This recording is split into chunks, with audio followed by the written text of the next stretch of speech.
I try to. I have some questions about Buddhism. I want to ask you, if you don't mind, you can just answer as you like, briefly or shortly, as you like. If there's any question that you don't like to answer to, you can avoid it. No problem. It's fine. For my first question is, can you share, please, your journey into becoming a monk? Okay. And what inspired you to choose this path? Okay, got it. Perfect. Okay, so I became a monk in 2013. Yeah. Earlier, I used to go to school and study. Actually, my father passed away too early when I was very small. And then my mother took care of the family, and she gone through so many hardships because we were not very well.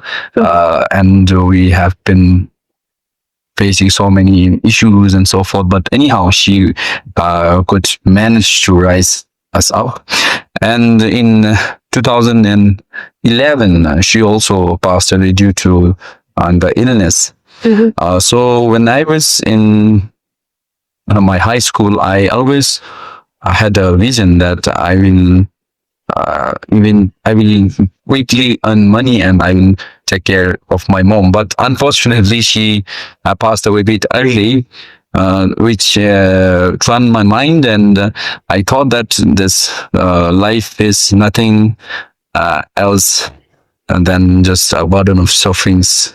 So but luckily I was born in an area where Buddhism is flourished very vastly and very heavily, and I thought that this is the perfect way to attend sort of a great state of peace of mind. So I became a monk in 2013. So that's my journey, and since then I'm just continuing to receiving teachings and understanding the philosophy. Yeah. So you were convinced about it. Yeah. Okay. Thank you.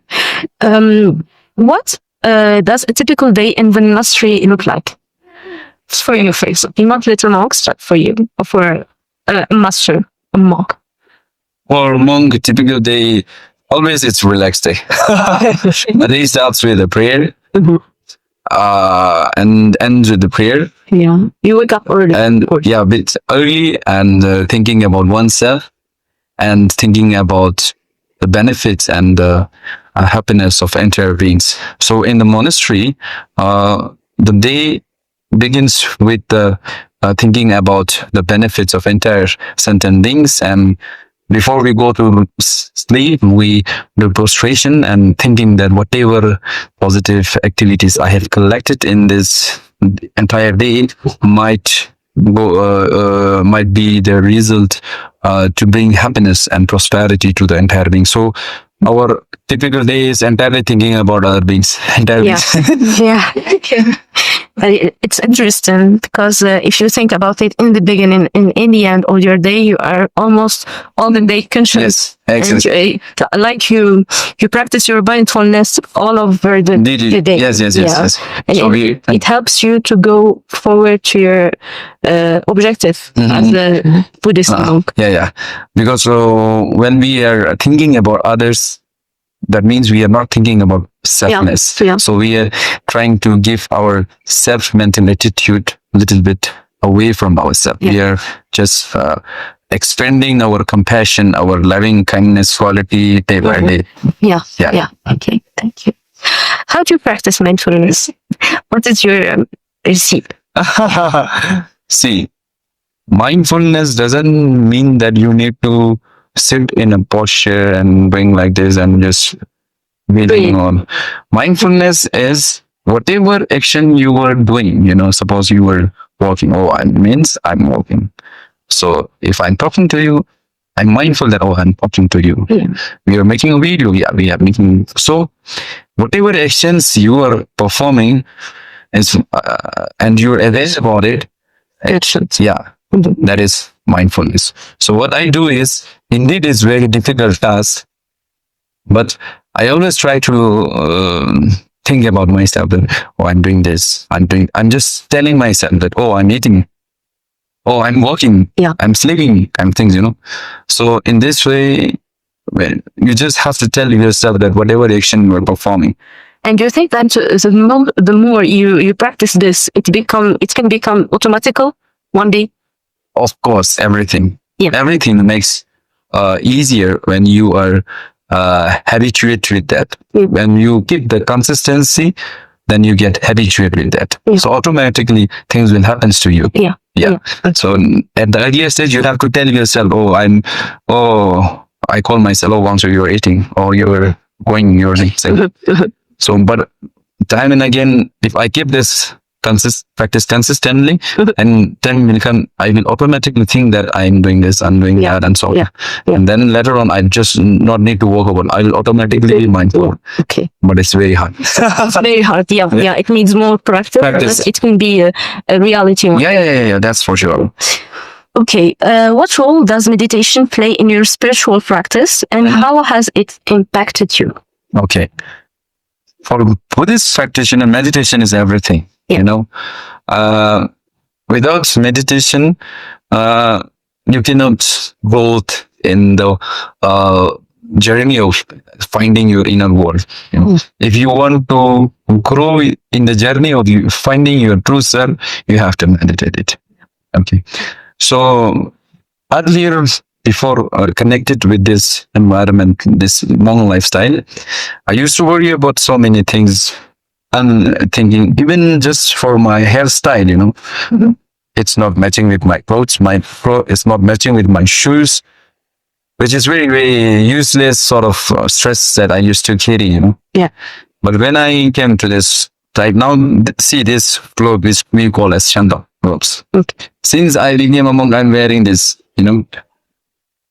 So that means now it doesn't care whatever I am wearing or not. Yeah. So in spirituality, when you were connect with the spirituality, exploring your inner world, and you were performing the meditation is to understanding yourself, then definitely it will help you to grow to yourself, and then you will see the improvement by yourself, how you was and how you are now. Yeah.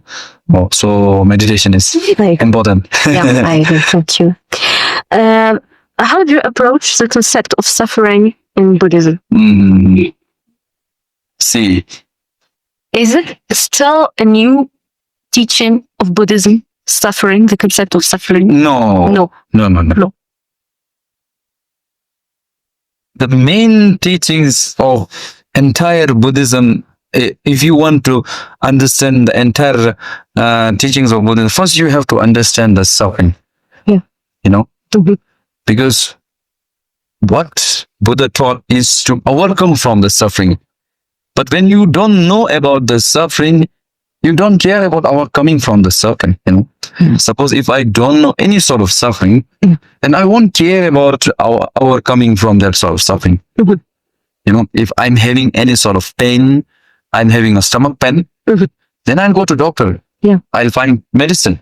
If I don't have any sort of stomach pain or headache or whatever, I won't go to doctor. Why I need doctor?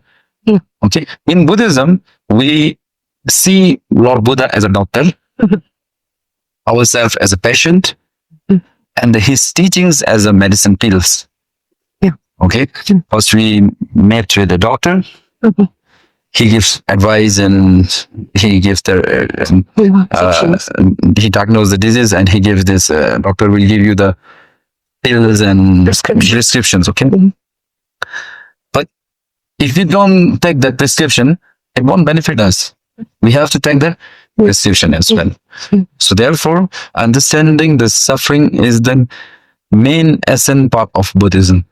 So it's not new. Even in the first teaching of the Lord Buddha after his enlightenment, he stated that truth is suffering. Suffering of truth means people are having suffering, and that is truth.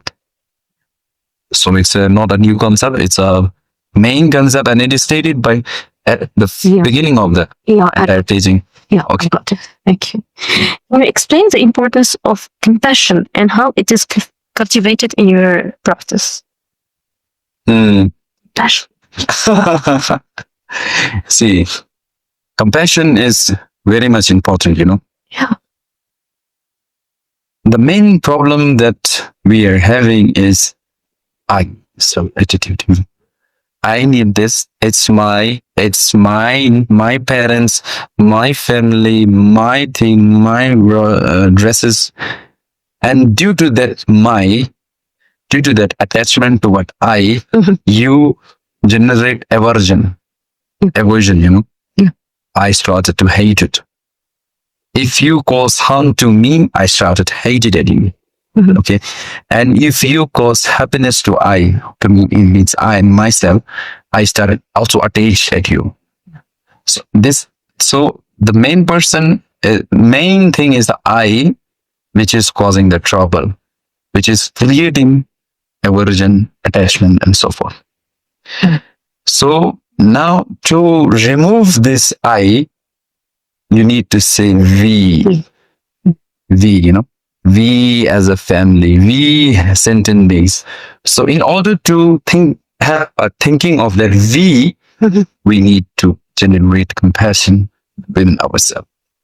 And in order to generate compassion, you need to understand the suffering of the beings, to feel it, to feel the suffering. If I understand your pain, you're going through so many mental stress and so forth. If I know that you're suffering, that means strange feeling arise within me. That is compassion towards you. Yeah. When I arise compassion towards you, then I feel that you and me are inseparable. Yeah. Yeah. So that is the main important practice in Buddhism. It's very important. Yeah, it's a big part from Buddhism or practice in Buddhism. Yes, in Buddhism, compassion is very much the main kind of practice you must have. Okay. So, what advice would you give to someone seeking spiritual growth and inner peace? Okay. So, you see, in today's world, people are going through so many mental stress and so many problems, and they just want to get rid of from all those negative things and want a peace. So their intention is to get rid of from that negative or stress, and so they want peace. So they enter the spirituality.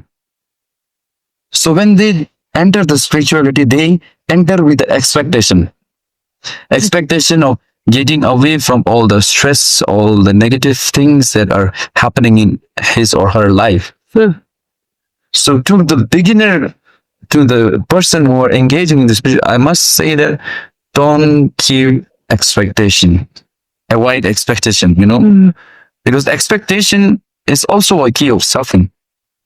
Due to expectation, it causes so many suffering. It creates so many sufferings.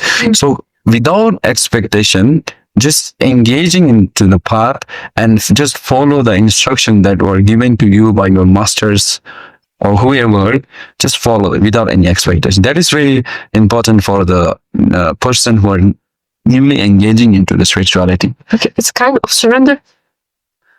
To take the path, but you just surrender it. Take the instructions, and then you follow it as it comes. Don't just think about it. It will come. No.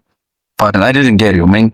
So, like when it's just to take the path and you try to get spiritual as you want. You take this instruction. But don't expect much result. Oh, yeah, exactly. Yeah. You just follow the path. Without expecting that I will attend this much and that much. I will free from this anxiety, that, and blah, blah. And just follow the path as far instructed by your master. So that is very important for the person who are engaging into the spirituality, because people are these days lots of stress, and they think that if I have so much stress and anxiety and so forth, I think that if I get connected to the spirituality, it will automatically remove by itself. So people with that mentality, with that expectation, they get engaged into the spirituality, but that's not true. You have to work in spirituality as well. We have to go through many problems and many sufferings in spirituality as well. You have to sacrifice a lot. Yeah. You know, but when they don't get anything in spirituality as well, then they get very stressful, double stressful with spirituality as well. Then some commit suicide and so forth. So many unwanted things happen as well. So expectation is the main factor that beginner need to avoid entering to the spirituality. Yeah. That was my last question. Okay. If you want to add something, an advice or something at the end. If not, it was awesome. Thank you very much. So for all the viewers, I just want to say that in this life is hard. Life is hard for everybody. For the billionaire, richest person and to the poorest person. Everybody is having their own different level of sufferings, you know. And what I want to say that in life, never ever compare your happiness with somebody else, you know. Your state of happiness is different from the other state of happiness. If you think, suppose you have a small car and you are comparing with the billionaire Mercedes or Porsche or other cars, then you will lose your small amount of happiness by yourself. You know, you think that, oh, I'm unlucky, I don't have that level of car. Yeah. So don't ever compare your happiness with others. But in terms of suffering, just try to compare your suffering with the person who is more suffered than you. That will boost or give you some energy. Suppose if I am having let's say if I'm having some problem, let's say my salary is very low, but I'm having 3 days a meal. Yeah. But I'm worried that I don't have much salary and so forth. So that suffering is I'm facing. At that time, I have to compare my suffering with the person who don't even have a meal a day. There are millions of people who sleep without a food. Yeah. So when we think about that, as compared to that person, I'm rich. Yeah. I'm much fortunate. Yeah. So this is the main factor that I find really important, you know. Don't compare your happiness and compare your sufferings with the person who is suffering more. So this just what I want to share with you. Thank you very much. Thanks to you. It was amazing. So interesting. Thank you very much. Thank you very much for your time, for your energy. Thank you. Information you gave us. Thank you. It was so awesome. Thank you. Yeah. It's my daily newbie. Thank you very much. Thank you. Thank you very much.